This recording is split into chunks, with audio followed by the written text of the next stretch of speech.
नमस्कार, मैं हूँ शिवानी और हम देख रहे हैं एथिक्स।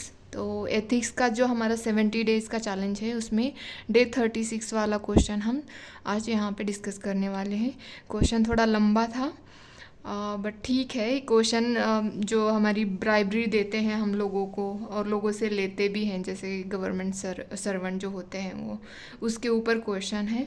तो इसके लिए हमें मतलब कैसे कम कर देना चाहिए, यही क्वेश्चन में पूछा गया है, तो इसको हमें डिस्कस करना है।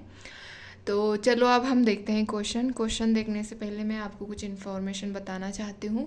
हमने टेलीग्राम चैनल पे डेली क्विज स्टार्ट की हैं। आप मेरा टेलीग्राम चैनल ज्वाइन करके वहाँ पे डेली क्विज सॉल्व कर सकते हैं। टेलीग्राम चैनल का नेम है यूपीएससी गोल अचीवर। आप ऐसे डालोगे सर्च में तो मिल जाएगा। तो अब हम देखते हैं कि क्वेश्चन क्या है, क्वेश्चन को कैसे लिखना चाहिए था वो देखेंगे। तो क्वेश्चन में पहले तो मैंने यहाँ पे बताया कि ब्राइबरी होती ही क्या है। तो ये होती है कि मतलब किसी से फेवर लेना हो या किसी को फेवर करना हो तो हम उसके बदले में क्या करते हैं, पैसे देते हैं। तो उसी को ब्राइबरी बोलते हैं। और ये पनिशेबल क्राइम है। देना भी और लेना भी एक कानूनी तौर पर इलीगल है। जैसे कि मैंने यहाँ पे एक्ट भी लिखा है। तो इसी के अंडर ब्राइबरी देना और लेना इलीगल है, माना जाता है। और इसके बदले में पनिशमेंट भी हो सकती है। तो फिर मैंने यहाँ पे फर्स्ट में लिखा है कि bribery is counterproductive also as it leads to long term blackmail and lack of trust in institution. जब हम कहते हैं ना कि अगर कुछ भी करना हुआ हमें लीगली, तो अरे ये काम करवाना है। जैसे कि मैं अपने घर का ही बताती हूँ कि मेरे जो पापा की ज़मीन है वो मेरे भाई के नाम करनी थी। तो ये तो ऐसे होता है ना कि मतलब ये अपनी मेरे पापा अपनी मर्ज़ी से उसको ज़मीन दे रहे थे, लेकिन फिर भी वहाँ पे मतलब हमें पैसे देना पड़े, एक्स्ट्रा पैसे देना पड़ गए। तो ये काइंड ऑफ मतलब ताकि वो जल्दी करे इसलिए वो पैसे देने पड़े। और ये काइंड ऑफ वो ब्राइबरी होती है कि ताकि वो जल्दी करे इसीलिए। तो ये तो इसी वजह से क्या होता है कि मेरे पापा को मैंने बोला कि आपने पैसे क्यों दिए उसको, जबकि आप अपने मतलब खुशी से उसको दे रहे थे ज़मीन, तो आपने पैसे क्यों दिए। तो मेरे पापा ये बोले कि देखो, अगर कुछ भी गवर्नमेंट काम करवाना है ना मतलब लीगल तरीके से, तो बिना पैसों के काम नहीं होता है, बोल रहे थे। मतलब उनका इंस्टीट्यूशन में बिल्कुल विश्वास नहीं है। इस तरह से ही हो गया ना। तो ये ब्राइबरी की वजह से ऐसे होता है।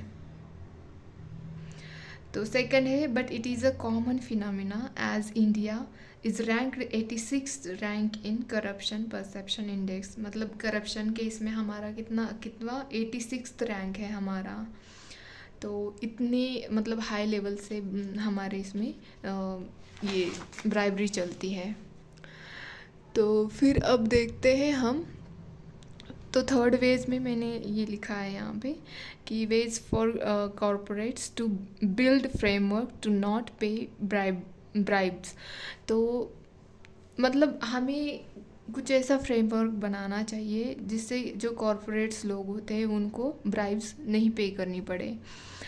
तो इसके कुछ ऐसे मतलब मैंने एक ही इसमें लिखे हैं, अलग हालांकि अलग अलग लिखना चाहिए था, बट ठीक है। जीरो टू टॉलरेंस होना चाहिए था, अब मैंने अलग अलग लिखा है, sorry. Zero tolerance to corruption policy should be the centre stage of corporate governance. मतलब जो, सॉरी यहाँ पे मैंने थोड़ा सा डिस्टेंस दे दिया इसलिए मुझे अलग सा लगा। तो ये जीरो टॉलरेंस है, zero tolerance to corruption policy should be the centre stage of corporate governance. मतलब जो कॉरपोरेट गवर्नेंस होता है उसके अंदर मतलब हमें ये पॉलिसी अप्लाई करनी चाहिए। कौन सी, ये जीरो टॉलरेंस वाली, कि मतलब करप्शन बिल्कुल नहीं होना चाहिए। फिफ्थ है यहाँ पे, complaint should be registered as soon as demand of bribe is made. मतलब अगर किसी ने ब्राइब्स की डिमांड की कि तुरंत ही मतलब कंप्लेंट कर देनी चाहिए, बट ऐसा कोई नहीं करता। हमको भी ले लो, हम भी नहीं कर पाते हैं, क्योंकि मतलब कुछ हम ऐसे हमें मतलब कोई कुछ प्रेशर होता है चीज़ों को लेके, तो हम नहीं कर पाते हैं। बट जो करते हैं वो बहुत करेजियस होते हैं। तो सिक्स्थ है, board of governors should ensure that company works for the community. Example, community is not just a stakeholder